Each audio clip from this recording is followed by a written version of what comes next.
सद्गुरु इस चर्चा को जारी रखने के पूरे मूड में दिख रहे हैं। हालांकि हमारे पास बहुत थोड़ा समय बचा है, तो शायद श्रोताओं से एक और सवाल लेकर हम इस इवेंट का समापन करेंगे।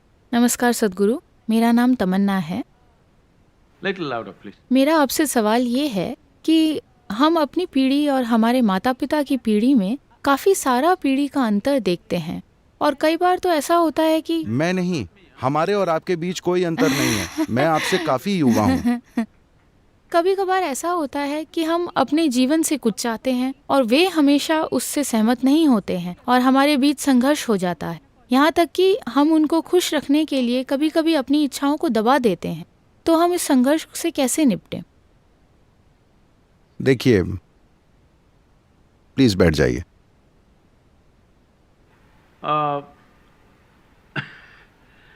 ये समस्या केवल आपकी पीढ़ी के साथ नहीं है। दुर्भाग्य से ये समस्या हर पीढ़ी के साथ है। मुझे ये बात बड़ी बेवकूफी भरी लगती है कि हर पीढ़ी को एक ही समस्या होती है। अगर हम सीखने के मोड में हैं, तो कम से कम हमारे पास एक नई समस्या होनी चाहिए, है ना? हर पीढ़ी की एक ही समस्या है। हालांकि 25-30 साल पहले वे भी युवा थे, लेकिन अचानक वे ऐसा व्यवहार करते हैं जैसे वे इसी रूप में धरती पर अवतरित हुए हैं। तो क्योंकि आपके माता पिता यहाँ नहीं हैं, तो मैं उनसे बात नहीं कर सकता, इसलिए मैं आपसे बात करूंगा। अगर आप अपना जीवन अपने तरीके से बनाना चाहती हैं और वो तरीका आपके माता पिता या आपके समाज या आपकी यूनिवर्सिटी से मेल नहीं खाता, ऐसा हो सकता है कि आप जो चुनें वो सिर्फ आपके माता पिता के ही खिलाफ ना हो, बल्कि शायद आपके सहपाठियों के भी खिलाफ हो, शायद आपके संस्थान के भी खिलाफ हो, शायद उस समाज के भी खिलाफ हो जहां आप रहती हैं। तो अगर आप अपनी चीज करना चाहें, तो आपको समझना चाहिए कि आपको उसके लिए कीमत चुकानी होगी। आप जिस अकेली चीज की शिकायत कर रही हैं, वो ये कि आप उस चीज की कीमत नहीं चुकाना चाहती हैं। जीवन इस तरह कभी नहीं चलता।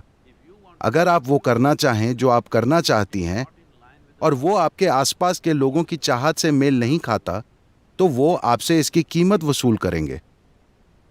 अगर आपकी इच्छा आपके लिए इतनी महत्वपूर्ण है, तो उसकी कीमत चुकानी चाहिए। लेकिन अगर अपनी छोटी सी इच्छा पूरी करने की कीमत बहुत अधिक लगती है, तो आप स्वाभाविक रूप से पीछे हट जाएंगे। ये कुछ बाजार जाने जैसा है। आप कुछ फूल खरीदने जाती हैं, बेचने वाला उसकी कीमत 2000 रुपये बताता है। फूलों के लिए आप इनकार करती हैं, मुझे फूल चाहिए, लेकिन नहीं, क्योंकि वो बहुत अधिक कीमत मांग रहा है। ऐसा जीवन के हर कदम पर होता है। जब हम कुछ करना चाहते हैं, तो उससे एक कीमत जुड़ी होती है। हमें उसका मूल्यांकन करना चाहिए। क्या मैं ये मूल्य चुकाना चाहती हूँ जो मुझे चाहिए? क्या वो मेरे लिए इतना महत्वपूर्ण है कि मैं ये कीमत देने को तैयार हूँ, या मैं उसकी ये कीमत नहीं देना चाहती? ये निजी बात है। हर किसी के लिए पहले से तय चीज नहीं होती है। ये निजी बात है। कुछ लोगों के लिए इतनी जरूरी होती है कि वे कोई भी मूल्य देने को तैयार हैं। कुछ लोगों के लिए इच्छा बस थोड़े समय टिकती है, वे इसे छोड़कर आगे बढ़ जाते हैं। दोनों में बुराई नहीं है, दोनों सही है।